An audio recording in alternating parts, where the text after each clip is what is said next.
புத்தக பிரிய நண்பர்கள் அனைவரையும் எமது அமுதச்சுரபி சேனலுக்கு அன்புடன் வரவேற்கிறேன். காதல் என்பதே கானல் நீரோ பகுதி 15 தொடர்கிறது. நாம் கதைக்குள்ளே போகிறதுக்கு முன்னாடி நம்ம சேனலை இன்னும் நீங்கள் சப்ஸ்கிரைப் பண்ணாமல் பார்த்துக்கிட்டு இருந்தீங்கன்னா இப்போ சப்ஸ்கிரைப் பண்ணிவிட்டு பாருங்கள். ஏன்னா இதுக்கு அடுத்த பகுதியை நான் அப்லோட் பண்ணும்போது உங்களுக்கு நோட்டிஃபிகேஷன் வரும். அதுக்காக நீங்கள் சப்ஸ்கிரைப் பண்ணிவிட்டு பாருங்கள், ஸ்கிப் பண்ணாமல் பாருங்கள். அப்போ தான் கதையோட தொடர்ச்சி உங்களுக்கு புரியும். சரிங்களா? ஓகே, இப்போ வாங்க நம்ம கதைக்குள்ளே போகலாம். உள்ளே வந்தவள் பால் கிளாஸை ரமேஷிடம் தந்து அவங்க 2 பேரும் எங்கே போகிறாங்க? ரமேஷ் ஜோடியா வந்ததும் வராததுமா அவசரமாக கேட்டாள். நான் தான் மதுமிதாவை அலுவலகத்தில் விட்டுட்டு வர சொல்லி ராஜீவ் கிட்ட சொன்னேன். ரொம்ப தாமதமாயிடுச்சு, அதான். இது சரியில்லை ரமேஷ், புரிஞ்சு நடந்துக்க. பனை மரத்தடியில் நின்று பாலை குடித்தாலும் உலகம் நம்பாது. அம்மா, ராஜீவை பற்றி நான் சொல்லித்தான் நீங்கள் தெரிஞ்சுக்கணுங்கிற அவசியம் கிடையாது. நான் உலகத்தை பற்றி கவலைப்படலை. என்னமோ ரமேஷ், இருமனதாய் சொல்லி வெளியேறினாள் அம்மா. அம்மா படிப்பு வாசனை இல்லாதவள், அதனால்தான் யதார்த்தமான நட்பை அவர்களால் புரிந்து கொள்ள முடியவில்லை என்று வருந்தினான் ரமேஷ். காரில் பின்புறம் அமர்ந்திருந்த மதுமிதாவிடம் பேசியபடியே வண்டியை ஓட்டினான் ராஜீவ். ரமேஷ் உங்களை பற்றி நிறையவே சொல்லியிருக்கான். உங்களை மாதிரி ஒருத்தங்களை வாழ்க்கை துணையை அடைய அவன்தான் கொடுத்து வச்சிருக்கணும். சட்டென மறுத்தவள், அவரை கணவராக அடைய நான் தான் கொடுத்து வச்சிருக்கணும் என்றாள். வார்த்தைகளில் கூட ரமேஷை விட்டுத்தராமல் பேசிய மதுமிதாவை கண்டு வியந்தான் ராஜீவ். ரமேஷும் நானும் சின்ன வயசிலிருந்தே நண்பர்கள். உண்மையிலேயே அவனோட நட்பு எனக்கு ஒரு வரப்பிரசாதம். அவனை பற்றி எனக்கு ரொம்ப நல்லாவே தெரியும். முடிவெடுத்துட்டா கொஞ்சமும் அதிலிருந்து பின்வாங்க மாட்டான். அதே மாதிரி எதையும் சீக்கிரம் நம்ப மாட்டான். நம்பிட்டா அவ்வளவுதான் என்றவன் இப்படித்தான். கல்லூரியில் படிக்கிறப்ப ரமேஷோட தோழி என்னை விரும்புகிறதா யாரோ ரமேஷிடம் சொல்ல, அதுக்கு தகுந்த மாதிரி நானும் அந்த பெண்ணும் ஒரு முறை தனியாக பேசிக்கிட்டு இருக்கிறதை பார்த்துட்டான். ரமேஷ் அந்த பொண்ணு மேலே ஓர் உயர்வான மதிப்பு வச்சிருந்தான். அவ்வளவுதான். ரமேஷ் என் கூட பேசுகிறதையே நிறுத்திட்டான். நான் எவ்வளவோ எடுத்து சொல்லியும் நம்பலை. கடைசியாக அந்த பொண்ணே வந்து சொன்னதுக்கப்புறம்தான் நம்பினான். ஏன், ஆரம்பத்திலேயே உங்ககிட்ட ரமேஷ் கேட்டிருக்கலாமே. ரமேஷ் எதையும் சம்மந்தப்பட்டவங்க கிட்ட விசாரிக்க மாட்டான். அவனுக்கு கொஞ்சம் சந்தேக புத்தி இருக்குது. உண்மை தெரிஞ்சதும் ரொம்ப வருந்துவான். அதுக்குன்னு ஆதாரம் இல்லாமல் எந்த விஷயத்தையும் அவ்வளவு சீக்கிரமாக நம்ப மாட்டான். மதுமிதாவின் அலுவலகம் வந்தது. இங்கே தான் நிறுத்துங்க. வண்டி நின்றது. நன்றி கூறி இறங்கியவள் அலுவலகத்திற்குள் நுழைந்தாள். காரில் இருந்தபடியே தலையை வெளியில் சாய்த்து அலுவலகத்தின் முன்தோற்றத்தை பார்த்தான் ராஜீவ். வீட்டை போல நேர்த்தியாக பராமரிக்கப்பட்டிருந்தது. வளாகச் சுவர் ஓரத்தில் குடையாய் கவிழ்ந்திருந்த செடியில் பூத்து கொட்டப் போவதை தெரிவிக்கும் வகையில் மொட்டுக்கள் வெடித்திருந்தது. வந்த வழியிலேயே வண்டியை திருப்பி ஓட்டினான். சிறிது தூரம் வந்ததும் புகைவண்டி செல்லும் சப்தம் கேட்டது. வண்டியை நிதானமாக அந்த ஏற்றத்தில் ஓட்டினான். ராஜுவின் பெரியம்மா வீடு கீழரண் சாலையில் உள்ளது. மதுமிதாவின் அலுவலகத்திலிருந்து பக்கம்தான். ராஜீவை பற்றிய உண்மை பெரியம்மா பெரியப்பா இருவருக்குமே தெரியும். இப்போது இவன் திருச்சிக்கு வந்திருப்பது பெரியம்மாவுக்கு தெரியாது. ராஜீவ் வளர்ந்தது எல்லாமே பெரியம்மாவின் வீட்டில்தான். திருமணத்துக்கு பின்னர் தான் அதிகம் அளவில் தொடர்பின்றி போனது. எனினும் அடிக்கடி கடிதம் எழுதி நலம் விசாரிப்பாள் பெரியம்மா. 20 நிமிடங்களுக்கு பின் ரமேஷின் வீட்டை அடைந்தான் ராஜீவ். கார் சாவியை கையில் சுழற்றியபடி படியேறி ரமேஷிடம் வந்தான். அம்மா இருவருக்கும் டிஃபன் எடுத்து வந்து பரிமாறினாள். இருவரும் சாப்பிட்டார்கள். சாப்பிட்டு முடிந்ததும், ரமேஷ், நான் கிளம்புறேன்டா என்றான் ராஜீவ். சரிடா, பெரியம்மா கிட்ட விஷயத்தை சொல்லு. காலையில் அவசியம் வந்துடு. நீயும் இல்லைன்னா எனக்கு போர் அடிக்கும். கண்டிப்பாக வருவேன் ரமேஷ். அம்மா. ரமேஷ் இருவரிடம் விடைபெற்று கிளம்பினான் ராஜீவ். கதவை தட்டும் சத்தம் கேட்க எழுந்து வந்து கதவை திறந்தாள் ராஜீவின் பெரியம்மா. ராஜீவை பார்த்ததும் அவள் புருவம் உயர்ந்து இறங்கியது. வா ராஜீவ். வீட்டுக்குள் நுழைந்து இருக்கையில் உட்கார்ந்தான் ராஜீவ். என்ன ராஜீவ், ஒரு கடிதம் கூட போடாமல் வந்திருக்க? ஏதாச்சும் சந்தோஷமான விஷயமா? பெரியம்மா எதை மனதில் நினைத்து கேட்கிறாள் என்பது ராஜீவுக்கு நன்றாகவே தெரியும். நீங்கள் நினைக்கிற மாதிரி ஒன்றும் இல்லை பெரியம்மா என்றவன் விபரம் முழுவதும் சொன்னான். நல்ல வேளை, அதிகம் காயம் இல்லாமல் தப்பிச்சிங்களே, அதுவே கடவுள் செயல் என்றவள், கல்யாணம் நின்று போனதுதான் மனசுக்கு கஷ்டமாக இருக்குது. பாவம், அந்த பொண்ணுக்கு எப்படி இருக்கும்? கால் சரியானதும் கல்யாணம் பண்ணிக்கத்தானே போகிறான் சொன்னவன், பெரியப்பா எங்கே என்று கேட்டான். வெளியில் போயிருப்பதாக சொன்ன பெரியம்மா சட்டென சுகியின் பேச்சுக்கு தாவினாள். உன்னை விட்டு போனதுக்கப்புறம் நீ போய் சுகியை பார்க்கலையா? எப்படி பார்க்கிறது?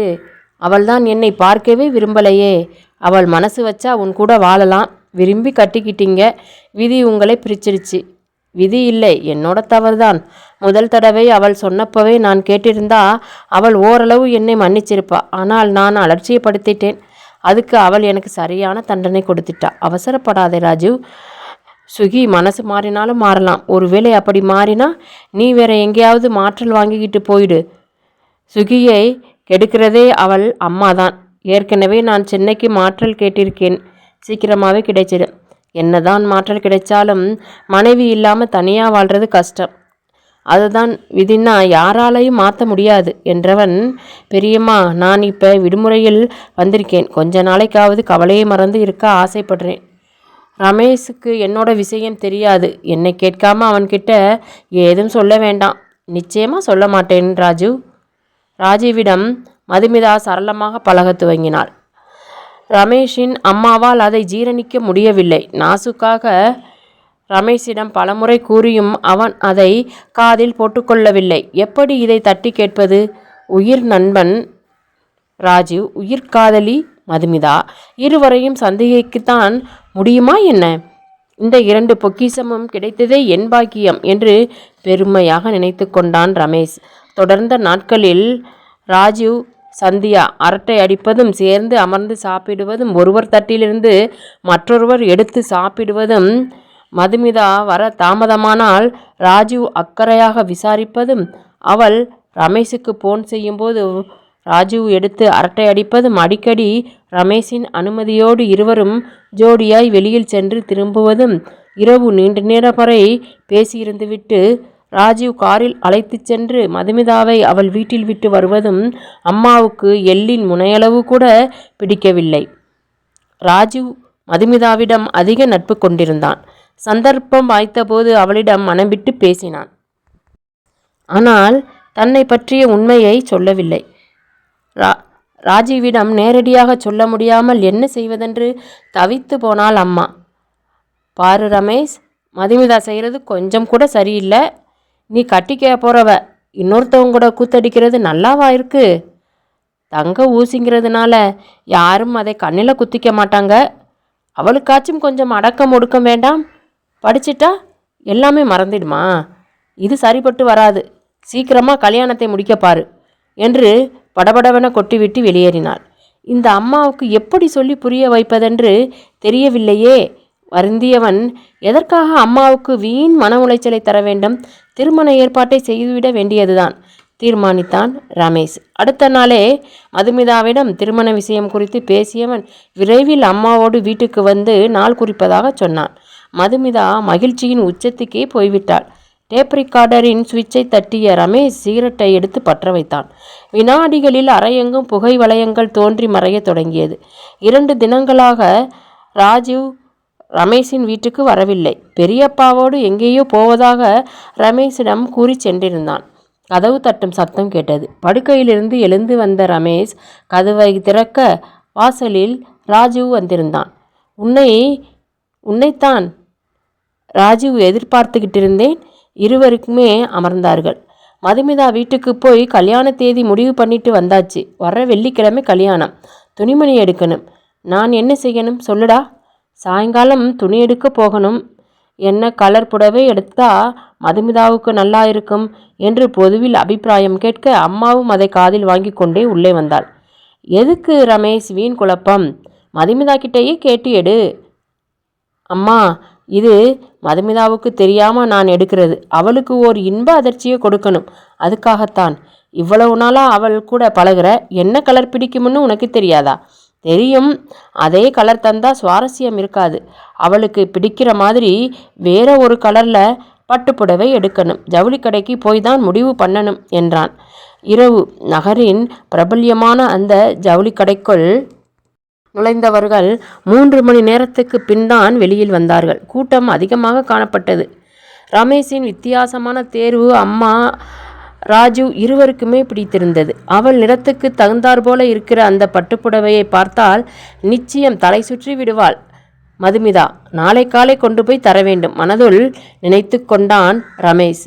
சரி ரமேஷ், நான் கிளம்புறேன். என்னடா ராஜு, துணிக்கடையிலிருந்து வர்றப்பதானே சோர்வா இருக்கிறதா சொன்னேன். இப்போத்தான் வீட்டுக்குள்ளேயே நுழைஞ்சிருக்கோம். கொஞ்ச நேரம் போயேண்டா. பரவாயில்லைடா, நான் கிளம்புறேன். அதுக்கு மேலே உன் இஷ்டம். சரி, காலையில் சீக்கிரமாக வந்துரு என்று கூறி அனுப்பினான் ரமேஷ். அடுத்த நாள் மதுமிதாவின் வீட்டுக்கு கிளம்பிய ரமேஷ் வாசலில் வந்து நின்று ராஜீவ் எதிர்பார்த்திருந்தான்.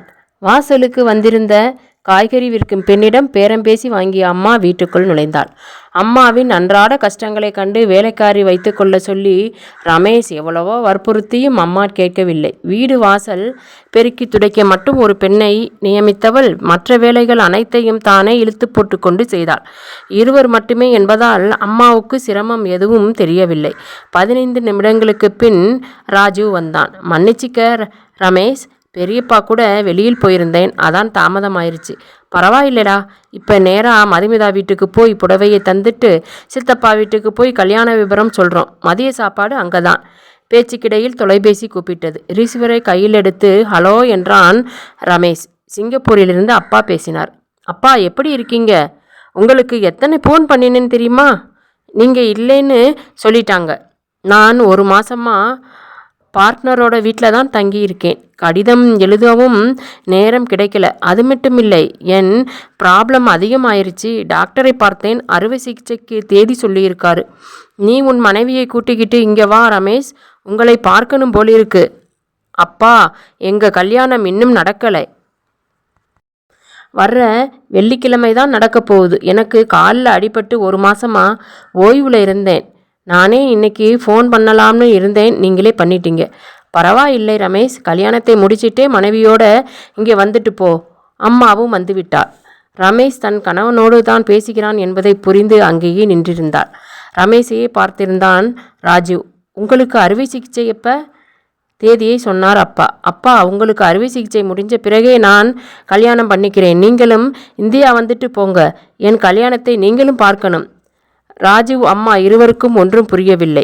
ரமேஷ், நான் சொல்கிறதை கேளு. இல்லைப்பா, நான் மட்டும் இப்போ புறப்பட்டு வர்றேன். உங்களுக்கு சிகிச்சை முடிஞ்சது 2 பேருமே புறப்பட்டு வருவோம். அப்புறமா என்னோட கல்யாணத்தை வச்சுக்கலாம். பிடிவாதமாய் ரமேஷ் சொல்ல தந்தையால் மறுக்க முடியவில்லை. சரி ரமேஷ், அம்மாவை கூப்பிடு என்றார். அம்மாவிடம் ரிசீவரை தந்தான். என்னங்க, எப்படி இருக்கீங்க? நல்லா இருக்கேன் மீனாட்சி. வியாபார விஷயமா அங்கே எங்கேன்னு அலைகிறதால ஃபோன் கூட பண்ண முடியலை என்றவர், நான் இந்தியா வந்ததுக்கப்புறம் ரமேஷ் கல்யாணம் பண்ணிக்கிறேன்னு சொல்கிறான். எல்லாத்தையும் நான் கேட்டுக்கிட்டு தாங்க இருந்தேன். அவன்தான் பிடிவாதக்காரனாச்சே. போன தடவையே உங்களுக்காகத்தான் காத்திருந்தான். உங்களை விட்டுட்டு அவன் எதை செய்திருக்கான்? சரி மீனாட்சி, அவனை கிளம்பி வர சொல்லு. என்னோட சிகிச்சை முடிஞ்சதும் சீக்கிரமாகவே திரும்பி வர்றோம். ரிசீவரை தொலைபேசியில் வைத்துவிட்டு ரமேஷை பார்த்து, இந்த தடவையும் கல்யாணம் தள்ளி போனால் மதுமிதா மனசொடிஞ்சு போயிடுவா. மனம் கேளாமல் சொன்னாள் அம்மா. என்னம்மா நீங்கள், வேணும்னா தள்ளி போடுறோம். எனக்கு அவதான் மனைவின்னு எப்போவோ முடிவாயிடுச்சு. கொஞ்சம் தள்ளி நடந்தால் பிரச்சனை ஒன்றும் இல்லை. நான் போய் அவங்க வீட்டில் சொல்லி மதுமிதாவை சமாதானப்படுத்திட்டு வர்றேன் சொல்லிவிட்டு ராஜியுடன் மதுமிதாவின் வீட்டுக்கு கிளம்பினான். அம்மா செய்வதறியாது திகைத்து போய் யோசனையில் மூழ்கினாள். படாத பாடுபட்டு உடனடியாக திருமணம் ஏற்பாடு செய்தேன். மீண்டும் தடைபட போகிறதே. ரமேஷ் ஊரில் இருக்கும்போதே இப்படி பழகும் இவர்கள் அவன் சிங்கப்பூர் போய்விட்டால் பார்க்காமல் பழகாமலாயிருப்பார்கள். மதுமிதா இந்த வீட்டுக்கு பொருத்தமான மருமகள் இல்லை என்று நினைக்கின்றேன். அதனால்தான் இப்படி மீண்டும் மீண்டும் தடங்கள் ஏற்படுகின்றது. அம்மாவின் மனதில் ஏதேதோ சிந்தனைகள் உதித்தது. மௌனமாக வண்டியில் அமர்ந்து பயணித்து கொண்டிருந்தான் ராஜு. அப்பாவும் என்னோட கல்யாணத்துக்கு கூட இருந்தா எப்படி இருக்கும்? ரமேஷ் கேட்க, நல்லா இருக்கும். அதே நேரம் அந்த பெண்ணோட மனநிலை என்ன பாடுபடும்னு கொஞ்சமாவது நினைச்சு பார்த்தியா? என்ன பண்ணுறது ராஜு, நான் ஒன்று நினைச்சா கடவுள் ஒன்று நினைக்கிறாரு. அப்பாவுக்கு அறுவை சிகிச்சைன்னு தெரிஞ்சும் எப்படி போகாம இருக்க முடியும்? அப்பாவை பற்றி தான் உனக்கு நல்லாவே தெரியுமே. என் மேல உயிரையே வச்சிருக்காரு. நானே கல்யாண விஷயத்தை சொல்லி அவரை வரவழைக்கணும்னு தான் இருந்தேன். ராஜு எதுவும் பேசிக்கொள்ளவில்லை. மதுமிதாவின் வீடு வந்தது. வண்டியை காம்பவுண்டு ஓரமாக நிறுத்திவிட்டு இருவரும் வீட்டை பார்த்து நடந்தார்கள்.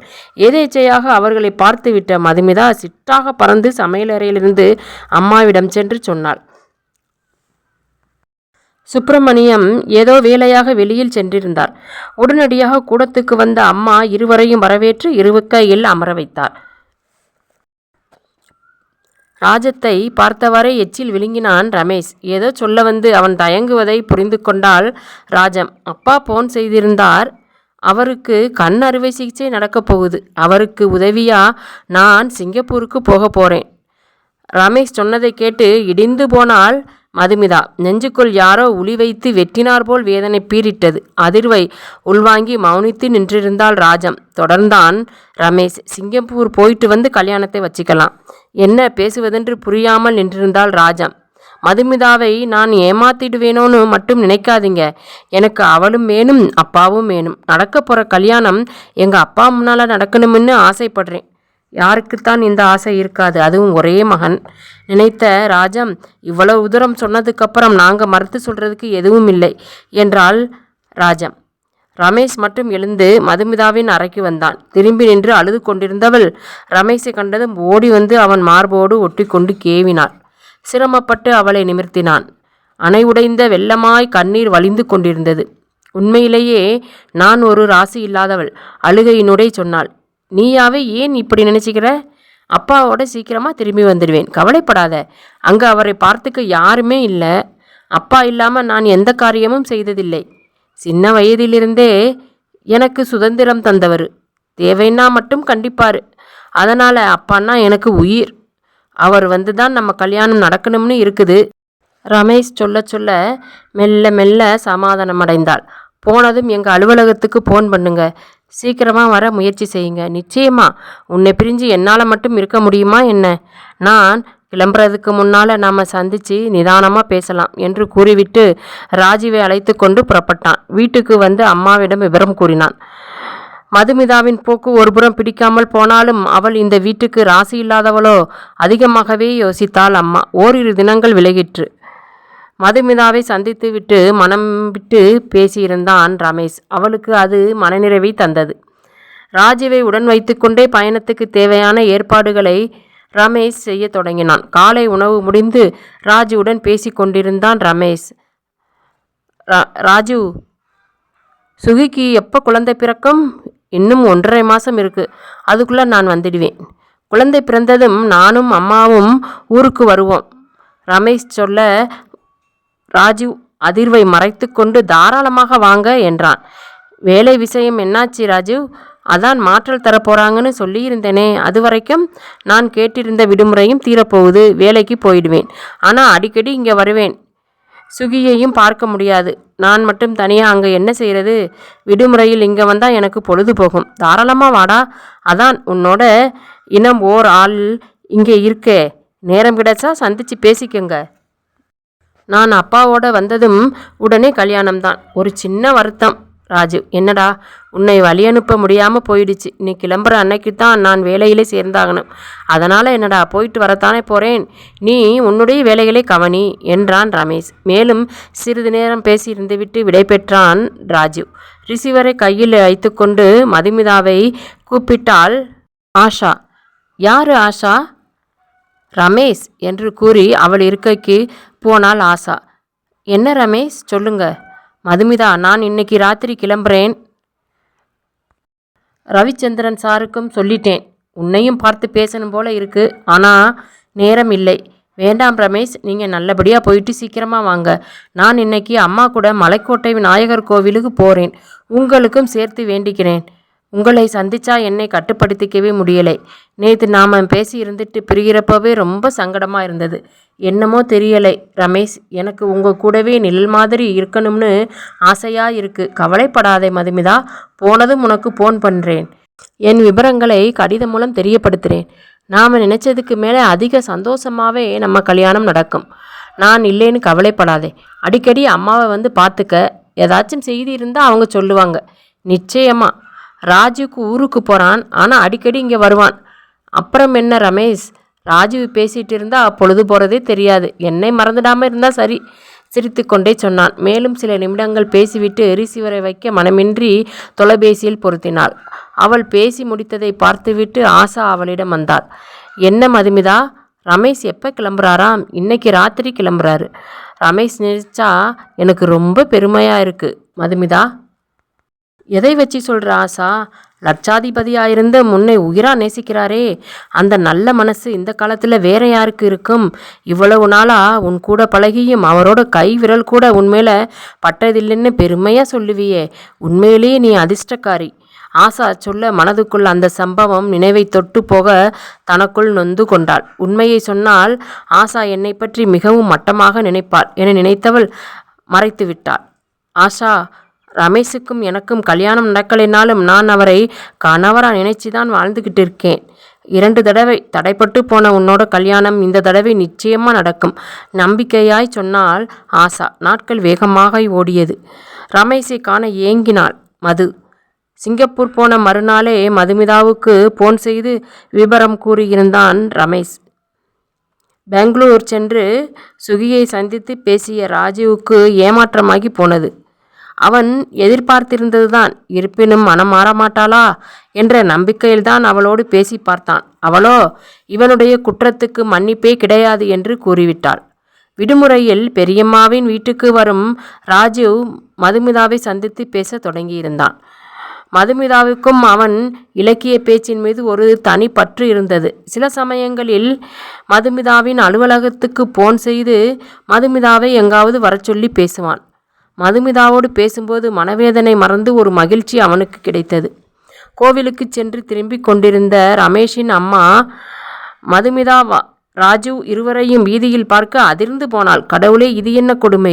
ஏற்கனவே ஒருமுறை ஆட்டோவில் 2 பேரும் ஜோடியாக வந்து ரமேஷை பற்றி விசாரிச்சுட்டு போனாங்க. இப்போ ஜோடியாக வெளியிலே சுற்றுறாங்களே, எத்தனை நாளாக இப்படி நடக்குது? அவன் இல்லாத நேரத்தில் இப்படி செய்கிறாங்களே, பார்க்கிறவங்க என்ன நினைப்பாங்க?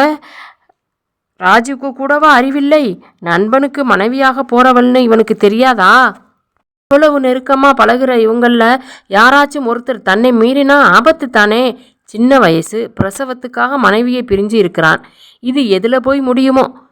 ரமேஷ் வந்ததும் இதுக்கு ஒரு முடிவு கற்றேன் நினைத்தவள் வேறு பாதை வழியாக வீடு திரும்பினாள். சிங்கப்பூரிலிருந்து ரமேஷ் தொலைபேசியில் அம்மாவோடு பேசினான். மதுமிதாவை பற்றி எதுவும் அம்மா அவனிடம் சொல்லிக் கொள்ளவில்லை. அப்பாவுக்கு அறுவை சிகிச்சை நல்ல விதமாக முடிந்தது என்று சொன்னவன் எப்போது வருவான் என்பதை சொல்லவில்லை. பின்னர் பிரத்யேகமாக மதுமிதாவை விசாரிக்க அவ்வளவாக அக்கறை எடுத்துக்கொண்டு அம்மா பதில் சொல்லாமல் ஏனோதானவென்று பதில் சொன்னாள். வேலை முடிந்து ஆஷாவுடன் அலுவலகத்தை விட்டு வெளியே வந்தாள் மது. இருவரும் சிறிது தூரம் நடந்து வந்தார்கள். ஆஷா, நான் ரமேஷ் வீட்டுக்கு போய் அவர்கிட்ட இருந்து ஏதாவது தகவல் வந்ததான்னு கேட்டுட்டு வர்றேன். கடிதமும் போடலை. ரமேஷோட வீட்டுக்கு கொஞ்ச நாளாக நான் போன அவரை பற்றின தகவல் எதுவும் கிடைக்கும். சரி, நான் கிளம்புறேன் என்றவள் பேருந்து நிலையத்தை நோக்கி நடக்க மது ஆட்டோ பிடித்து ரமேஷின் வீட்டுக்கு விரைந்தாள்.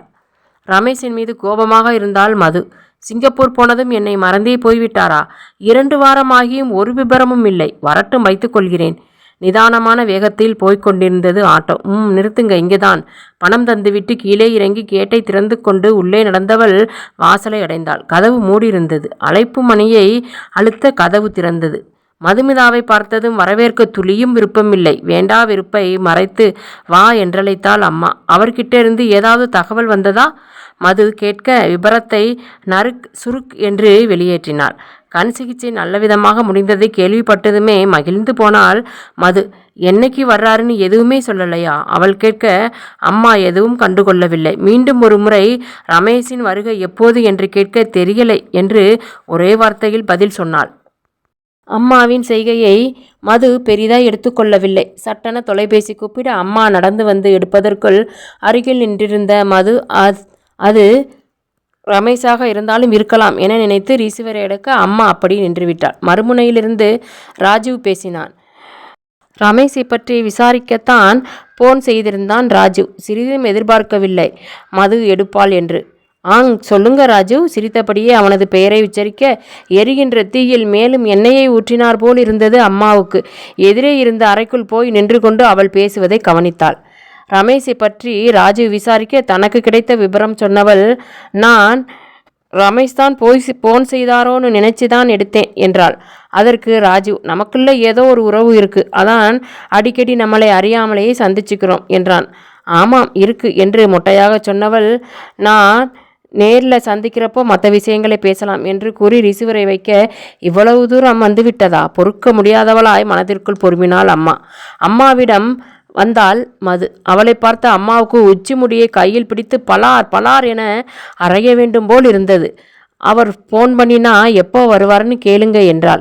முதலில் நகர்ந்தால் போதும் என்கிற ரீதியில் கேட்டு வைப்பதாக சொல்லி விடை தந்து மதுமிதாவை அனுப்பி வைத்தாள் அம்மா. அவள் வாசல் சென்று மறைய, இவளா என் மருமகள் என்று நொந்து போய் தலையில் அரைந்து கொண்டாள்.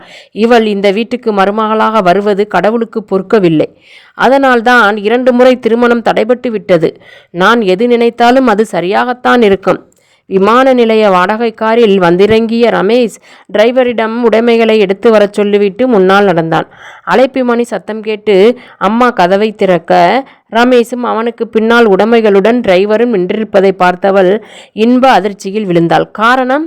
எந்தவித முன்னறிவிப்பும் இன்றி வந்திருந்தான் ரமேஷ். சுற்றுமுற்றும் பார்த்தவள், வா ரமேஷ், அப்பா வரலையா என்று ஆர்வத்தோடு கேட்டாள். வரலைம்மா. சொல்லியபடியே வீட்டுக்குள் நடந்தவன் டிரைவருக்கு உடைமைகளை வைக்க இடம் காட்டிவிட்டு சோபாவில் அமர்ந்தான். அம்மா நந்தியாய் அவன் முன் நின்றிருந்தாள். எவ்வளவோ வற்புறுத்தி கூப்பிட்டேன், வியாபாரம் கெட்டு போயிடும்னு மறுத்துட்டாரு. அது மட்டுமில்லை, பார்ட்னர்களை அவரை விட மாட்டேங்கிறாங்க. அம்மா கோபமானாள். எதுக்கு இவர் ஒத்தையா அங்கேருந்து கஷ்டப்படணும்? அந்த தொழிலை இங்கே வந்து செய்யக்கூடாதா? ஒரு தொழில் தொடங்கிட்டு எப்படிமா பாதியிலேயே விட்டுட்டு வர முடியும்? என்னமோ அவரும் அவரோட தொழிலும். அழுத்து கொண்டாள் அம்மா. உங்கள் அப்பா வருவார்னு ரொம்ப சந்தோஷமாக இருந்தேன். நான் கூடத்தான் அவரை கையோடு கூட்டிக்கிட்டு வரலாம்னு ஆசையோடு போனேன், முடியலை. உடைமைகளை முழுவதும் வைத்து முடிக்க டிரைவருக்கு பணம் தந்து அனுப்பினான் ரமேஷ். மது எப்படிமா இருக்கா? ரமேஷ் கேட்க மறுவினாடியே அம்மாவின் முகம் ஒரு போக்காய் போனது. அவளை பற்றி கேட்காதே ரமேஷ், சொல்லவே நான் கூசுது. என்னம்மா சொல்கிறீங்க? என்ன நடந்துச்சு? சலிப்புடன் தொடங்கியவள் அவன் மதுமிதாவை வெறுக்கும் அளவுக்கு நொடியும் சிந்திக்க விடாமல் சொல்லி முடித்தாள். அம்மாவை பற்றித்தான் தெரியுமே, எதையுமே சட்டென யதார்த்தமாக அவர்கள் மனம் ஜீரணிக்காது. அம்மா சொல்வதை வைத்து எந்த முடிவும் எடுப்பதும் தவறு. சமயம் கிடைக்கும்போது சந்தித்தும் யதார்த்தமாக தொலைபேசியிலும் பேசியிருப்பார்கள் என நினைத்தவன் அம்மாவை பார்த்தான். அம்மா, மறுபடியும் நீங்கள் தப்பு பண்ணுறீங்க. அப்படின்னா நான் பொய் சொல்கிறேனா? அம்மா கேட்க மௌனமாய் அமர்ந்திருந்தான். இப்போ எதுவும் தெரியாது, ஏன்னா காதல் மயக்கம். அம்மா சொல்லி கொண்டிருக்க எதுவும் பேசாமல் எழுந்து மாடிக்கு சென்றான். அடுத்த சில மணி நேரங்களில் குளித்து முடித்து உடை மாற்றிக்கொண்டு ராஜுவை பார்க்க புறப்பட்டான்.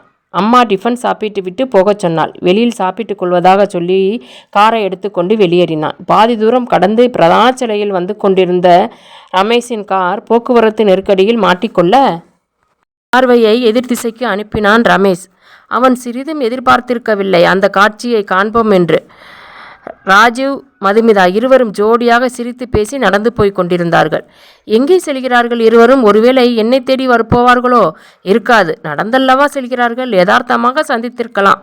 ஹோட்டல் சென்று முதலில் சாப்பிட்டு விட்டு பிறகு ராஜீவை சென்று பார்ப்போம் நினைத்தவன் வழக்கமாக செல்கின்ற ஹோட்டலுக்கு வண்டியை ஓட்டினான். ஹோட்டலுக்குள் நுழைந்து இருக்கையில் அமர்ந்த ரமேஷை பார்த்ததும் வெயிட்டர் அவனை நெருங்கினான். என்ன சார், ரொம்ப நாள் ஆளையே காணோம் என்று அக்கறையாக விசாரித்தவன், மேடம் கொஞ்சம் முன்னால் தான் யாரோ ஒருத்தர் கூட வந்துட்டு போனாங்க என்று யதார்த்தமாக அவன் சொல்ல ரமேஷுக்கு சற்று அதிர்வாக இருந்தது. அதிர்வை மறைத்து, அது என் நண்பன்தான் என்று சொன்னவன் அதற்கு மேல் வெயிட்டரை அங்கு நிற்க விடாமல் காஃபி மட்டும் கொண்டு வரச் சொல்லி அனுப்பினான். பெரியப்பாவின் அலுவலகத்துக்கு போய் அவரை பார்த்துவிட்டு வீடு திரும்பி கொண்டிருந்த ராஜீவ் யதார்த்தமாகத்தான் மதுமிதாவை சந்தித்திருந்தான். பின்னர் தான் இருவரும் ஹோட்டலுக்கு வந்து காஃபி சாப்பிட்டார்கள். ஒரு பெண் யதார்த்தமாக ஒரு ஆணுடன் பழகினாலே இந்த உலகம் உடனே அவளை தவறானவள் என்று முடிவு கட்டிவிடும். இது புதிதா என்ன? முன்பொரு முறை கல்லூரியில் நானே ராஜீவை சந்தேகப்பட்டிருக்கிறேனே. அத்திப்பூத்தார் போல் இருவரும் இங்கு வந்திருப்பார்கள். அதை போய் பெரிதாக்கி என்னிடம் சொல்கிறான். நான் தெருவில் பார்க்கும்போது ஹோட்டலுக்குத்தானே வந்துவிட்டு போயிருக்கிறார்கள். வேலை முடிந்து வந்திருப்பான். மது அப்போது எதிர்பாராத விதமாக ராஜீவ் அவன் பார்வையில் பட்டிருக்கலாம். பின்னர் இங்கு வந்திருப்பார்கள். இது ஒரு குற்றம் என முடிவு செய்வது தவறு. ஹோட்டலை விட்டு வெளியேறியவன் 15 நிமிடங்களுக்கு பின் ராஜுவின் பெரியம்மா வீட்டுக்கு வந்தான். ரமேஷை பார்த்துவிட்ட பெரியம்மா மலர்ந்த முகத்துடன் வரவேற்றாள். வாப்பா ரமேஷ், ஊர்லேருந்து எப்போ வந்த? இன்னைக்குத்தான் வந்தேன். ராஜு இருக்கானா? ரூமில் தான் இருக்கான். ராஜுவின் அறைக்குள் ரமேஷ் நுழைய படுத்திருந்த ராஜு வாடா என்று உற்சாகத்துடன் அழைத்துவிட்டு எழுந்து உட்கார்ந்தான். அவன் அருகில் அமர்ந்தான் ரமேஷ். எப்படா வந்த? இன்னைக்குத்தாண்டா வந்ததுமே உன்னை பார்க்க கிளம்பி வந்துட்டேன். கண் சிகிச்சை எல்லாம் நல்ல விதமாக முடிஞ்சுதா? வெற்றிகரமாக முடிஞ்சிருச்சு. ஆனால் அப்பா தான் இந்தியா வர முடியாதுன்னு சொல்லிட்டார். இடையில் பெரியம்மா இருவருக்கும் காஃபி கொண்டு வந்து தந்துவிட்டு போனாள். ஒரு வாய் பருகிய ரமேஷ், குழந்தை பிறந்துருச்சாடா என்று கேட்டான். ரமேஷ் திடுக்கிட்டு போனவன் சட்டென, ஆண் குழந்தை பிறந்திருக்குடா, நேற்று தான் வந்தேன். இன்னைக்கு வெளியில் கொஞ்சம் வேலை இருந்தது, நல்ல வேலை நீயே வந்துட்ட என்று சமாளித்தான். குழந்தை யார் மாதிரிடா இருக்கு? ஆர்வமாக கேட்டான் ரமேஷ். அவங்க அம்மா மாதிரி, நல்ல சிகப்பு. சுகிக்கு இப்போ உலகமாக சந்தோஷமாக இருக்கும். ஆமாண்டா, குழந்தை பிறந்துருச்சான்னு தெரிஞ்சுக்கத்தான் முதல்ல உன்னை பார்க்க வந்தேன். சரி ராஜீவ், நான் போய் மதுமிதாவை பார்க்கிறேன். அவளை சந்தித்ததுமே முதல்ல திருமணத்தை பற்றி பேசணும். இதுக்கு மேலே அவளும் தாங்க மாட்டா, என்னாலையும் தாங்க முடியாது என்று கூறி அவசரமாக கிளம்பினான். சிவா மறைய பெரியம்மா அவனிடம் வந்தாள். ராஜீவ், உன்னை பற்றின பெரிய உண்மையை நீ மறைச்சிட்ட வர்ற. ஒருவேளை நீ சொல்கிறதுக்கு முன்னால் ரமேஷுக்கு உண்மை தெரிஞ்சிட்டா? அதுக்கு வாய்ப்பே இல்லை பெரியம்மா. இன்னும் கொஞ்ச நாள் தானே திருச்சியில் இருக்க போகிறேன். அது வரைக்கும் நீங்கள் என்னை பற்றின உண்மையை அவசரப்பட்டு சொல்லிடாதீங்க. நான் சொல்லலைன்னா என்ன? ரமேஷ் உன்னோட குழந்தையை பார்க்க வருவேன்னு சொன்னானே, அதுக்கு என்ன செய்ய போகிற? அதை நான் சமாளிச்சுக்கிறேன். என்னை மீறி ரமேஷ் பெங்களூர் போக மாட்டான். மேலே எதுவும் பேசாமல் வெளியேறினாள் பெரியம்மா. மறுநாள் அலுவலக வேலை முடிந்து ராஜீவ் மதுமிதாவை சந்தித்த ரமேஷ் தந்தையை பற்றிய விவரங்களை கூறினான். என்ன மது, ஆளே ரொம்ப டல்லாக இருக்க? நம்ம கல்யாணம் நடந்திருந்தா இந்த 2 மாதத்திலே கொஞ்சம் சதை போட்டிருப்பேன். அதான் நடக்கலையே. இந்த தடவை நம்ம கல்யாணம் நடக்கும். என்னோட கல்யாணத்தை பார்க்க அப்பாவுக்கு தான் கொடுத்து வைக்கலை. என்ன செய்கிறது? வேதனையாய் சொன்னான். பின்னர் மதுவை ஹோட்டலுக்கு அழைத்தான் ரமேஷ். வேண்டாம் என்று அன்போடு மறுத்தவள் வீட்டுக்கு கிளம்பிவிட்டாள். மது அவனிடமிருந்து விலகியதும் யோசிக்க தொடங்கினான் ரமேஷ். நான் ஊரிலிருந்து வந்ததுமே ராஜீவ் மது இருவரை பற்றியும் அம்மா இப்படி அப்படி என்று என்னிடம் சொன்னார்கள். ஆனால் இவர்களோ ஒருவரையொருவர் சந்தித்ததாக கூட என்னிடம் சொல்லவில்லையே. நேற்று நானே இருவரையும் பார்த்தேன். அதை பற்றி கூட இருவரும் கூறவில்லையே. ஏன் இருவரையும் சந்தேகிப்பேன் என்று மறைத்து விட்டார்களா? அல்லது ஏன் சொல்ல வேண்டும்? எனக்கு தெரிந்துதானே நான் நினைத்து சொல்லாமல் விட்டார்களா? போகட்டும், அவர்களே சொல்ல விரும்பாத போது நான் கேட்டால் அதன் அர்த்தம் வேறு மாதிரி ஆகிவிடும். முதலில் அம்மாவை அழைத்து சென்று அடுத்த முகூர்த்தத்திலேயே திருமணம் முடிவு செய்து வர வேண்டும். மதுமிதாவின் வீட்டுக்கு அம்மாவை கூப்பிட அவள் வர மறுத்தாள். சொன்னா கேளு ரமேஷ், அந்த பொண்ணு நமக்கு வேண்டாம். ராஜு உன்னோட நண்பன், அதனால் சரியா போச்சு. இதே மாதிரி வேறு யார் கூடயாச்சும் சுற்றி இருந்தால் நமக்கு என்ன தெரியவா போகுது? எனக்கு தெரிஞ்சு அவளுக்கு இங்கே அப்பேற்பட்ட நண்பர்கள் யாரும் கிடையாது. கண்ணால் பார்க்கிறதையும் காதால் கேட்கிறதையும் மட்டுமே வச்சு நாமளா ஒரு முடிவுக்கு வந்துடக்கூடாது. மதுமிதா ரொம்பவும் யதார்த்தமானவள். அவள் நல்லவள் இல்லைங்கிறதுக்கு உங்களால் ஒரே ஒரு ஆதாரம் தர முடியுமா? நான் அவளை கெட்டவள்னு சொல்ல வரலை. ஆனால் அவளை எனக்கு பிடிக்கலை. எனக்கு பிடிச்சிருக்கே, அப்போ கட்டிக்க. பின்னால் ஏதாச்சும் வந்தால் என்கிட்ட சொல்லாமல் நீயே சமாளிச்சிக்க. அதை நான் பார்த்துக்கிறேன். நீங்கள் இப்போ என் கூட வாங்க, தேதியை குறிச்சிட்டு வரலாம். ரமேஷின் வற்புறுத்தலுக்காக கிளம்பி அவனோடு மதுவின் வீட்டுக்கு வருவதாக சம்மதித்தாள் அம்மா. மதுவின் பெற்றோருடன் பேசி திருமணம் முடிவு செய்துவிட்டு திரும்பிய ரமேஷ் ராஜுவின் பெரியம்மா வீட்டுக்கு முதலாவதாக போய் அனைவரையும் திருமணத்திற்கு அழைத்தான். அனைவரையும் அழைத்து கொண்டு வருவதாக வாக்கு தந்தான் ராஜீவ். எளிமையான முறையில் கோவிலில் வைத்து திருமணம் முடிந்து ரமேஷின் வீட்டுக்கு அனைவரும் வந்திருந்தார்கள். திருமணத்துக்கு ராஜீவ் வரவில்லை. ரமேஷுக்கு அது பெரும் புதிராக இருந்தது. இத்துடன் காதல் என்பதே காணல் நீரோ கதையின் இந்த பகுதி நிறைவடைகிறது. அடுத்த பகுதியில் காதலை மீண்டும் காணலாம். அதுவரை காத்திருக்கவும். நீங்கள் என்ன சப்ஸ்கிரைப் பண்ணாமல் பார்த்துக்கிட்டு இருந்தீங்கன்னா இப்போ சப்ஸ்கிரைப் பண்ணிவிட்டு பாருங்கள், ஸ்கிப் பண்ணாமல் பாருங்கள். சரிங்களா? அடுத்த பகுதியில் மீண்டும் நம்ம சந்திக்கலாம்.